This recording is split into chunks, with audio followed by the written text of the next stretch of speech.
Good morning everyone, তোমরা সকলে কেমন আছো? আশা করি সকলে অনেক অনেক ভালো আছো।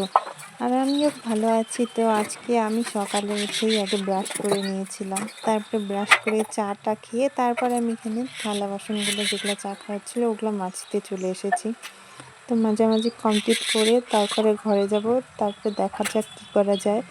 আমি এই যে মাঝামাঝি করছি।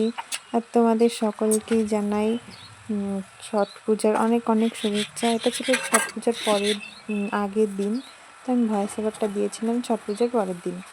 তোমরা সকলে কেমন আছো কমেন্ট করে জানিও অবশ্যই। এখন তো শীতকাল চলছে, মানে শীতকাল এখনো পড়েনি, পড়বে। আর এই সময়টা খুবই ভালো লাগে, চারিদিকটা কত সুন্দর, যখন রোদ হয় কত সুন্দর রোদ ওঠে, আর হাওয়া হলে কত সুন্দর হাওয়া হয়, খুবই ভালো লাগে। আর আমাদের এই দিকটা তো অনেক সুন্দর, চারিদিকে ধান গাছ কত সুন্দর সোনালি কালারের ভরে গেছে।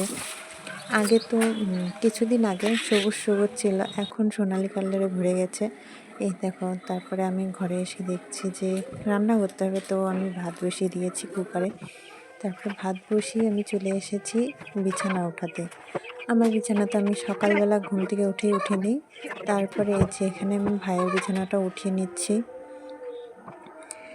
বিছানা উঠানো হয়ে গেলে তারপরে দেখি আর কি কাজ করা যায়। এই যে বিছানা সব কিছু ভালো মতো ঝেড়ে ঝুড়ে পেতে নিচ্ছি। অনেককেই দেখি বিছানা ঝাড়ালে, কিন্তু বিছানা না ঝাড়লে না ভালোই লাগে না, মনে কী জানি একটা করা হয়নি। তাই জন্য ভালো মতো আমি প্রতিদিন ঝাড়ি। আমি দিনে তো 2-3 বার ঝেড়ে নিই। এই দেখো, তারপরে আমি এখানে তার বিছানার উপরে পাটিটা পেতে দিলাম। এই যে এক এক করে সব কিছু আমি সাজিয়ে সাজিয়ে রেখে দেব। আর বিছানার মধ্যে সাজানো থাকলে কত সুন্দর লাগে না বন্ধুরা, বলো। তারপরে এখানে কিছু কাপড় ছিল, সেই কাপড়গুলোও আমি ভাঁজ করে নিচ্ছি। এই শার্টগুলো আমি এমনি রেখে দিচ্ছি, পরে হ্যাঙ্গারের মধ্যে রেখে দেবো। এই গামছা, তারপরে প্যান্ট, ওগুলো সব ভাঁজ করে নিলাম। তারপরে আমি ওদিন আর ভিডিও কন্টিনিউ করিনি, পরের দিন সকালে চলে এসেছি। আর দেখো সকালবেলা কত সুন্দর লাগছে। আর আমিও চা খেতে বসে গেছি। এই দেখো, এটা হচ্ছে ঠেকুয়া বলে আমাদের এখানে। তো আমি আলুর তরকারি, রুটি, ঠেকুয়া, চা খেয়ে নিচ্ছিলাম। তো এটাও একটু তোমাদেরকে দেখিয়ে দিলাম, তোমরা সকলে দেখো। তারপরে সেদিনও আমি আর ভিডিও কন্টিনিউ করি। তারপরে আমি তো একবারে করেছিলাম, তারপরে কন্টিনিউ আমি স্নান করে চলে এসে রান্না করব।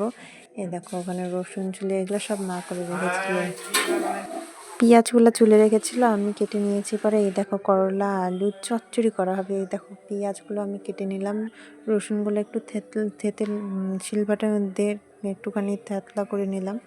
তারপরে এই দেখো, সব কিছু মিলিয়ে আমি বসিয়ে দিয়েছি। দেখো, পেঁয়াজটা হালকা একটু ভেজে নিয়ে তারপরে আলু, করলা সব কিছু দিয়ে দিয়েছি। তারপরে এই দেখো, আমি ভালো মতো ভেজে নেবো, কারণ এটা চচ্চড়িটা ভালো মতো ভাজার পরে একটু জল দিয়ে তারপরে জল শুকিয়ে গেলেই নামিয়ে নেবো। দেখো কত সুন্দর হয়েছিল।